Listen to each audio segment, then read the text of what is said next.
Pozdravljeni. Pred dnevi se je na progi v Nürburgringu zgodila tragična nesreča. Življenje je izgubil 66-letni gentleman driver Juha Mittinen. Ampak ali je ta dogodek lahko prizadel Maxa Verstappena?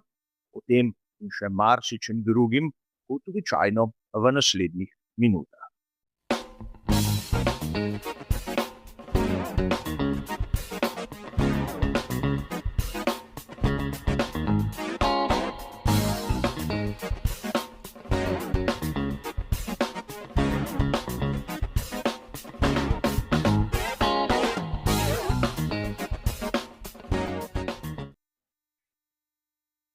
Motošport je nevaren, kajti vse se dogaja pri izjemno visokih hitrostih. In ne glede na to, koliko truda in sredstev je vloženih v varnost, se je lahko prej ali slej žal zgodi tragična nesreča. In tu smo bili priča seveda dogodku, ki bi lahko vplival na psiho Maxa Verstappena. Max je seveda v današnjem času eden izmed najbolj stabilnih, najbolj osredotočenih voznikov. Ampak bil je tam na progi, ko se je zgodilo nekaj, kar si vsi mi navdušenci ne želimo. Umrl je Juha Mittinen. In treba je povedati, da tu ne smemo biti nekako površni pri ocenjevanju situacije. Zato bi najraje povzel tisto, kar je povedal eden izmed največjih strokovnjakov, kar se tiče športne psihologije v svetu motošporta. Govorimo o doktorju Ceccareliju, znanemu strokovnjaku in tudi komentatorju tistega, kar se dogaja v tem svetu. In Ceccarelli je povedal, da vsak voznik ima v svoji psihi neke vrste obrambni mehanizem. In tu je zadeve pojasnil na ta način, da vsak voznik nekako avtomatsko se prepriča, da njemu se kaj takega ne more zgoditi. Prvič je treba poudariti, da nesreča se je zgodila nekoliko starejšemu nastopajočemu, ki je bil upravičeno imenovan za gentleman driver. Max Verstappen je profesionalec, ki tveganja zna oceniti bistveno boljše kot nekdo, ki je tam v bistvu zaradi osebne zabave. Čeprav bi lahko dejali po svojem, da si tudi Max v GT3 razredu nekako želi več zabave kot resnega dirkanja, je pristop enega in drugega verjetno različen. Zato ta obrambni mehanizem, da njemu se kaj takega ne more zgoditi, je nekako razumljiv. Ampak po drugi strani smo imeli v Formuli 1 kar nekaj primerov, kjer se je tragična nesreča zgodila onim tam na vrhu. Samo dva, recimo temu očitna primera. Smrt Ayrtona Senne in smrt Gilesa Villeneuva. In tu je verjetno marsikoga prizadelo.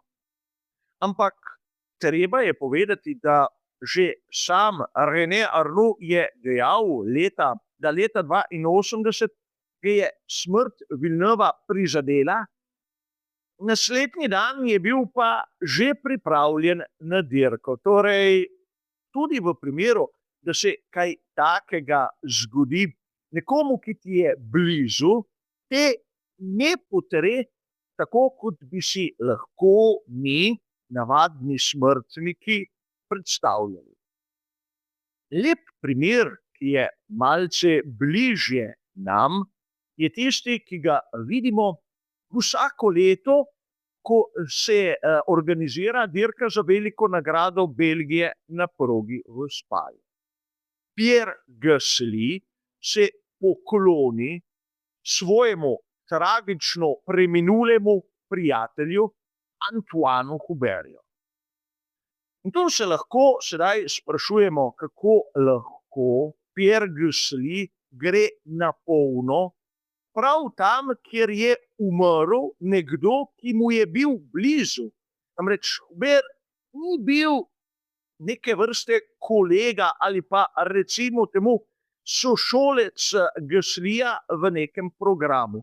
Bil je njegov osebni prijatelj in verjetno vsakogar izmed nas bi to prizadelo.